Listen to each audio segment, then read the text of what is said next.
Hello everyone, welcome back to Something of Everything. In this short video, I'll show you how to find the direction of the person who has shared live location to you.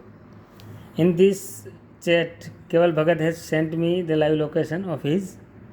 I can see the view live location where he is.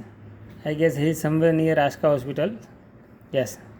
So how can I get the idea in Google Maps so that I can get the directions to reach him?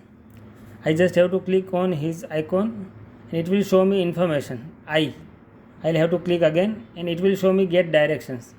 Just click on get directions and you will go to Google Maps where it will show that he is at Swapa International Spa, something like that.